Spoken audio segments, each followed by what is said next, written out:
आत्म कल्याण गौण होने से समुचित लाभ नहीं हो पाता। अतः शिष्य एवं गुरु दोनों के लिए ही यही उचित है कि गंभीरता तथा धैर्य मन में धारण करते हुए व्यवहार करें। जो साधक जिस साधन क्रम का अधिकारी हो उसी साधन की ओर वह प्रवृत्त हो तथा गुरु को भी वैसा ही उपदेश करना उचित है। प्राचीन नाथ योगियों ने आध्यात्मिक आकाश की अत्यंत ऊंची ऊंचाइयों को छुआ, क्योंकि दीक्षा से पूर्व उन्हें पर्याप्त जप, तप, यम, नियम का पालन तथा साधनाएं कराकर परिपक्व बना दिया जाता था। उन्हें वैराग्य युक्त होने पर ही दीक्षा का अधिकारी समझा जाता था। ये नहीं कि आज आया और आज ही उसे दीक्षा दे दी।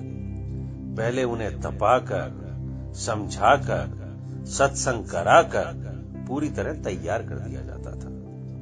अर्थात लोहे को पहले जिस तरह तपाकर गर्म किया जाता है, जब लाल हो जाता है तो पीट पीट कर मनो अनुकूल रूप दिया जा सकता है, इसी तरह साधक को भी पहले तपना पड़ता है, लाल होना पड़ता है, मन को कुछ त्यागने तथा कुछ ग्रहण करने योग्य बनाना पड़ता है, तब कहीं जाकर दीक्षा का अधिकारी बनता है।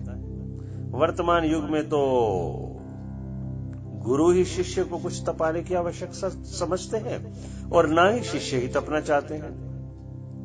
हर एक इंस्टेंट तैयार महल चाहता है और शॉर्टकट यानी कि छोटा मार्ग खोजता है। शिष्य तो गुरु को पूरा एवं सामर्थ्यवान चाहता है, किंतु स्वयं कुछ करने धरने के लिए तैयार नहीं। ऐसे लोगों को गुरु भी ऐसे ही मिल जाते हैं। साधन आरंभ करते ही साधक चित्त की एकाग्रावस्था प्राप्त कर लेने के स्वप्न देखने लगता है। अंतर में तो चंचलता लिए बैठा है, किंतु स्वप्न एकाग्रता के देखता है। संस्कार एवं वासना क्षय की ओर न तो उसका लक्ष्य ही जाता है, न ही उसके मन में उतना धैर्य ही होता है। संतों के पास जाकर चित्त चंचलता की शिकायत करता है, ध्यान में एकाग्रता का लक्ष्य रखता है, किंतु चंचलता का कारण मिटाने की ओर से उदासीन रहता है। भला ऐसे में सफलता कैसे मिल सकती है? यह ठीक है कि एकाग्रता योग नहीं, किंतु योग की ओर जाने वाले मार्ग का पहला पड़ाव अवश्य है। जब सकल ज्ञानेन्द्रिय एवं कर्मेंद्रिय अपने व्यापार त्याग कर मन स्थिरता धारण कर लेता है, बुद्धि भी निश्चेष्ट हो जाती है तथा चित्त में उदय होने वाली प्रत्येक वृत्ति ध्येयाकार हो जाती है, वही एकाग्रता है। जब तक संस्कार चित्त में विद्यमान तथा उदार बने रहते हैं, तब तक तो चित्त वृत्ति अस्थिर ही रहती है। अतः साधक को धैर्य पूर्वक सबसे पहले संस्कार क्षय का लक्ष्य समक्ष रखकर साधना करने की आवश्यकता है। एकाग्रावस्था उसे कब प्राप्त होगी, यह नहीं कहा जा सकता। उसे इसके लिए किसी समय सीमा का निर्धारण नहीं कर लेना चाहिए। अपनी साधना तथा अपने इष्ट पर पूरी निष्ठा से साधना करता रहे, यही साधक का कर्तव्य है।